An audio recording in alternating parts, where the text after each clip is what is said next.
Good morning friends, কেমন আছো সবাই? আশা করছি সবাই ভালো আছো। তৃষার মামি ডেলি ব্লগে সবাইকে স্বাগত জানিয়ে আজকে একটা নতুন ব্লগ শুরু করলাম। দেখো, আজকের দিনটা 27শে জুলাই। আজ থেকে ঠিক 4 বছর আগে আমাদের বিয়ে হয়েছিল। তো আজ আমাদের বিবাহবার্ষিকী। ওর জন্য কী করব, সকাল সকাল উঠলাম, উঠে ভাবলাম একটু মায়ের মন্দির থেকে ঘুরে আসি। তাই আমরা দুজনে সেজে গুজে রেডি হয়ে নিলাম। তৃষান বাবুকেও স্নান করিয়ে রেডি করিয়ে দিয়েছি। এবার দুজনে মিলে আমরা বেরিয়ে পড়বো মন্দিরে যাওয়ার জন্যে। তো কেমন লাগছে আমাদের তিনজনকে অবশ্যই তোমরা কমেন্ট করে জানিও।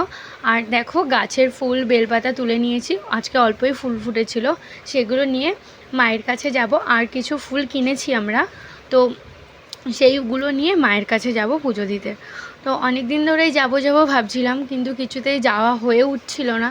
তো আজকে ভাবলাম আজকে যেতেই হবে। ওর জন্য সকাল সকাল ঘুম থেকে উঠে কোনো কাজবাজ রাখিনি, শুধু মায়ের মন্দিরেই যাব আগে, সেটাই ভেবেছি।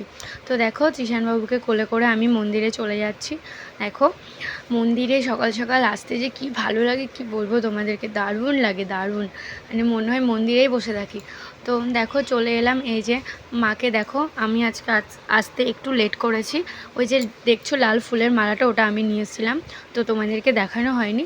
আর দেখো, ওই যে মা শীতলা, ওনাকে স্নান করিয়ে কাপড় পরানো হয়ে গেছে, ফুলের সাজ দিয়ে রেডি করানো হয়ে গেছে, সবই হয়ে গেছে। আমি আজকে একটু লেট করে ফেলেছি।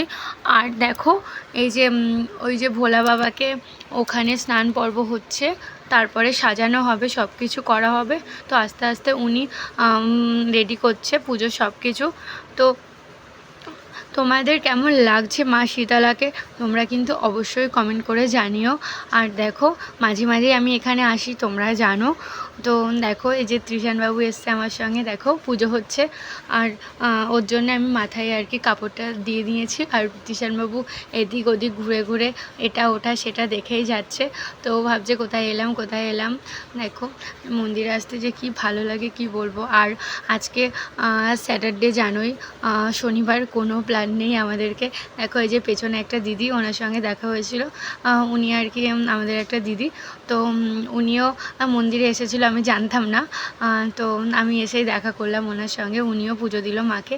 আর যে মা আজকে যেই শাড়িটা পরেছে, ওই দিদিভাইটাই পরিয়েছে। দেখো মাকে কি কত সুন্দর লাগছে।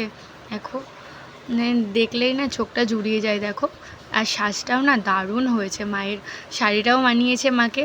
আর তো শাড়িটা তো বেশি দেখাই যাচ্ছে না, ফুলের সাজে সব ঢেকে গেছে। তো দারুণ লাগছে মাকে। এই যে পুজো দিয়ে মোমবাতি ধূপ সব দিয়ে তারপরে মন্দির থেকে বেরোচ্ছি। তো জানোই তো, মন্দিরে গেলে না সেরমভাবে ফটো ভিডিও তোলা যায় না আর কি, মন্দিরে মাকেই দেখতে থাকি। তো সেরমভাবে তুলতে পারিনি।